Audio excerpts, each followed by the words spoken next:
Hello, welcome to the final week of the course. All the way back in week 1, I introduced the course theme, Technology and the Examined Life. We have explored a lot of ground since then, examining humans' relationship with technology and its implications for the human good. Our course theme is inspired by Plato's depiction of his teacher Socrates, who defended living a philosophical or examined life even to the point of death. He was willing to live this philosophical or examined life even to the point of death because, according to Plato's Apology at least, Socrates believed that the unexamined life is not worth living. And for that reason, Socrates says in the Apology, "I go around doing nothing but persuading both young and old among you not to care for your body or wealth in preference to or as strongly as for the best possible state of your soul."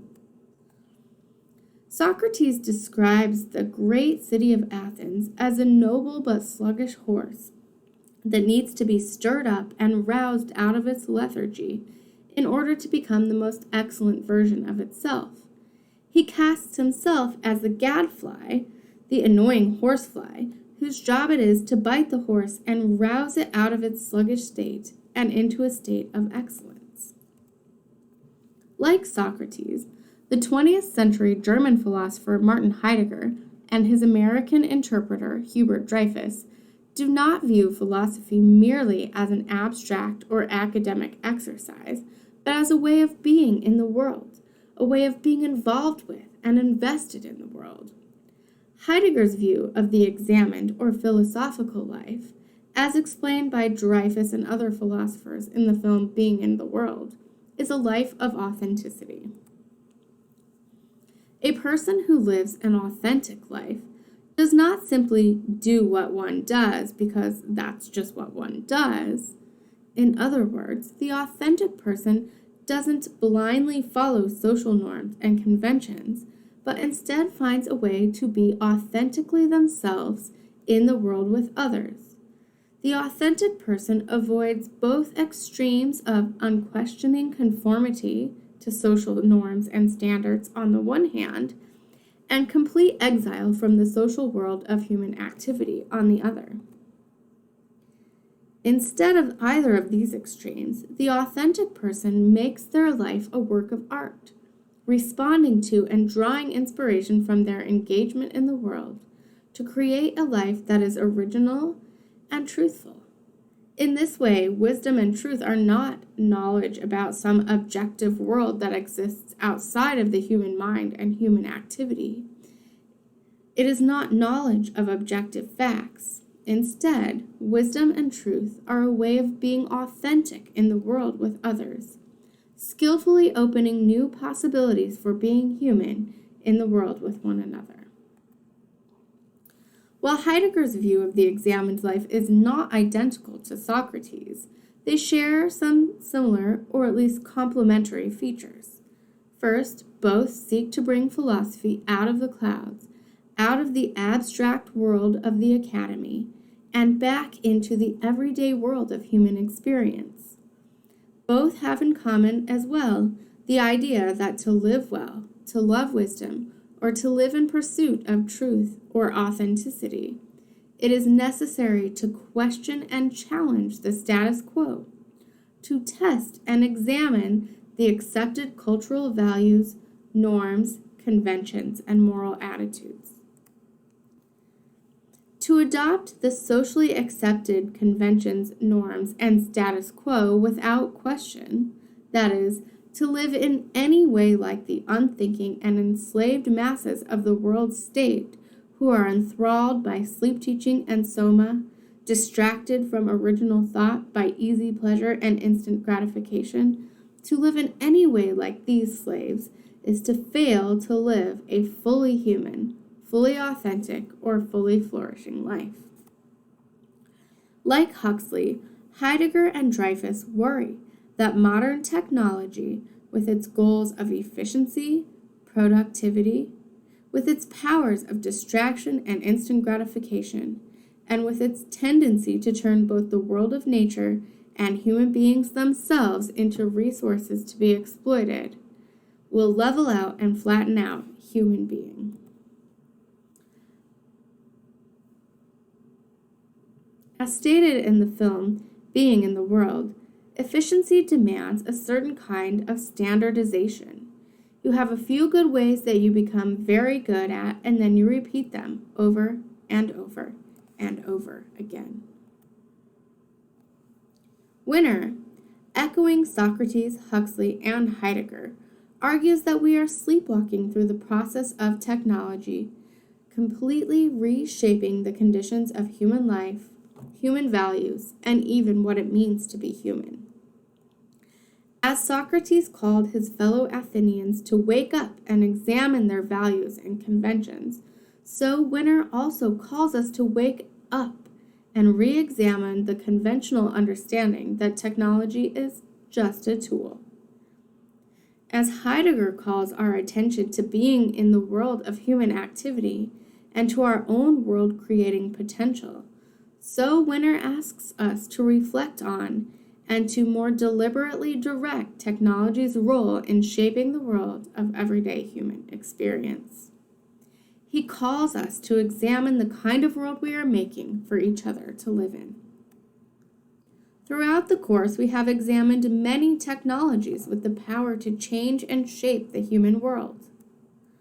The ways we go about living our day-to-day lives, our values, and even what it means to be human and human nature itself. We have traced the history of technological development from early agriculture to the modern era, examining its world-shaping power at each point, and its effect on nature and humans' relationship with nature. Heeding the call of Winner and others like him, the creators of the annual Human Development Reports have been asking questions about how to harness the world-making power of new technologies to improve human development for over 20 years. The authors of these Human Development Reports compile and analyze data from regions across the globe and make recommendations to the United Nations Development Program for how to increase sustainable development for all peoples everywhere. And nowhere are questions about technology and the kind of world we are making more pressing than in the most recent Human Development Report, Uncertain Times, Unsettled Lives, Shaping Our Future in a Transforming World. The authors of this report note that the impacts of the COVID-19 pandemic on economies pale beside the upheavals expected by powerful new technologies and the hazards and transformations they pose. The authors of this report follow their observation with questions about the kind of world we are making. What do investments in people's educations and skills look like in the face of the disorienting pace of technological change, including automation and artificial intelligence? In the face of deliberate, necessary energy transitions that would restructure societies? More broadly, amid unprecedented patterns of dangerous planetary change, what human capabilities matter and how? These questions are both framed and addressed by the UN and the United Nations Human Development Report by using the approach, the Human Development or Capabilities approach, which in a very Socratic manner challenges the traditional economic approaches to development and quality of life assessment. The economists who inaugurated the Human Development Reports in 1990, Pakistani economist Mahbub ul Haq and Indian Nobel laureate in economics Amartya Sen, use philosophical concepts, particularly the concepts of intrinsic versus instrumental value, to challenge the definition of development used in traditional economic approaches. In traditional development economics, a nation's or region's level of development is measured in terms of the strength of their economy and potentially also in their levels of industrialization or technological advancement. In contrast, in the very first Human Development Report, Ol Hawk writes, "The real wealth of a nation is its people, and the purpose of development is to create an enabling environment for people to enjoy long, healthy, and creative lives." This simple but powerful truth is too often forgotten in the pursuit of material and financial wealth. Ol Hawk, like Socrates, fears the world in working toward progress will attach little importance to the most important things and greater importance to inferior things like wealth and innovation. And in this quote, you can almost hear Socrates asking the Athenians, "Are you not ashamed of your eagerness to possess as much wealth, reputation, and honors as possible, while you do not give thought to wisdom or truth or the best possible state of your soul?" And so rather than defining development in terms of wealth, which after all has only instrumental value, as a means to some further intrinsic good, such as security, stability, happiness, freedom, etc., the human development approach defines development as what people are able to do and be. Human development is about expanding the richness of human life rather than simply the richness of the economy. It is an approach that is focused on people and their opportunities and choices. The most developed nations, according to this approach, are those that provide people with real opportunity and choice to live lives they have reason to value. The emphasis on choice and freedom follows the United Nations Universal Declaration of Human Rights. In this document, the justification of the intrinsic value of human freedom and equal freedom for all is rooted in the belief in the inherent dignity of each individual. To have inherent dignity means to have inherent and unconditional and priceless value. Respecting the inherent and unconditional value of each individual means never treating an individual merely as an instrument, as a tool, or as a means to someone else's ends.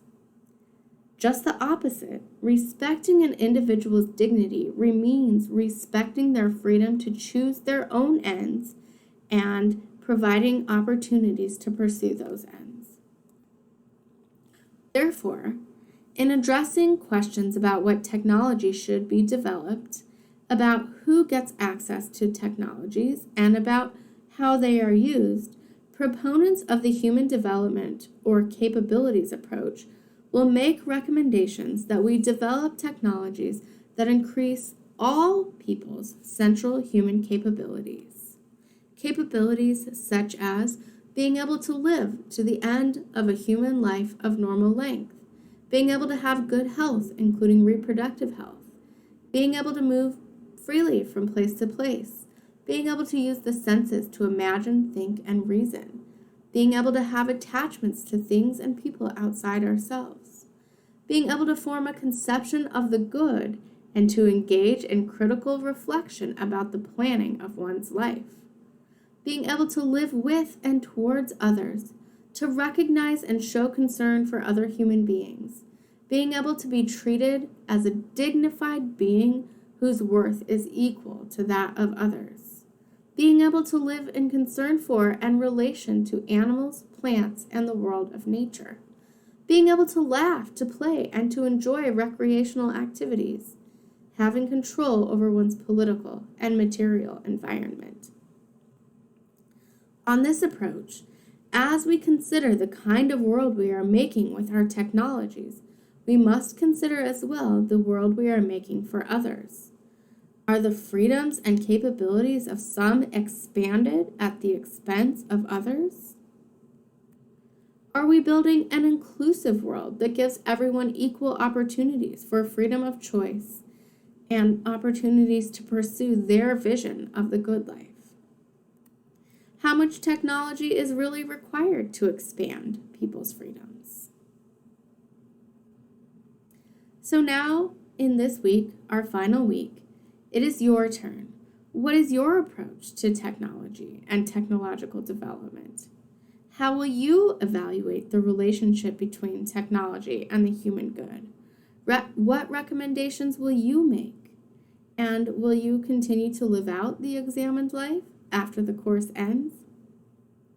I hope you have enjoyed these last 8 weeks examining technology. I look forward to your presentations and final conclusions. So that's it for this week's lecture and really for the class. If you need help for this week, I will open up some office hours and you can schedule optional appointments.